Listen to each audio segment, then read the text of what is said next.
really comes down at a time of crisis to leadership.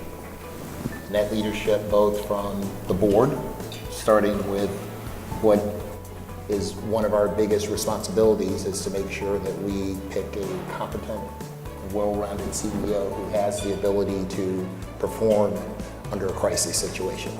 In a crisis, the best thing an organization can do is first and foremost create a core working group, okay? Which usually includes your GC, your CEO, your board chair, or whoever on the board is the expert in that particular thing, outside legal counsel, etc. That group should be working nonstop on this particular issue. And so you got to make sure you're thinking about what the impact is on your customers, what the impact is on the community. It's a larger thing, and that, as a board member, is a very important function. So there is a methodology to this, and a lot of it is threading a needle very carefully between circling the wagons and saying no comment, right? We don't want to say anything, to we need to be radically transparent.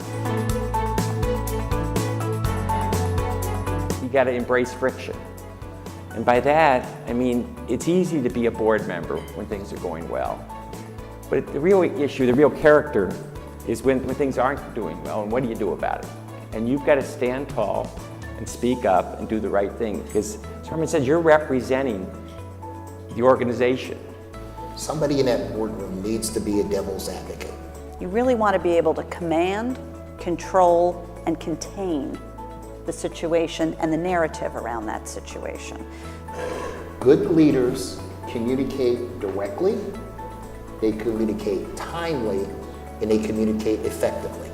In avoided information, people create stories, and then things kind of escalate into reputational chaos. One of the things that I think is really important for a board to do to enhance its skills is to go through an actual either crisis simulation and/or media training session, so that you learn what it's like to be on the receiving end of the microphone in your face and the TV camera on you, and in the heat of the moment, how to answer a really, really tough question elegantly and on message. I'm always going to advocate for engagement of some sort, even if it's limited, maybe it's off the record, but if you don't engage, then the narrative goes off in a direction and you have no control of it, and then you're not controlling it or containing it. You've lost it.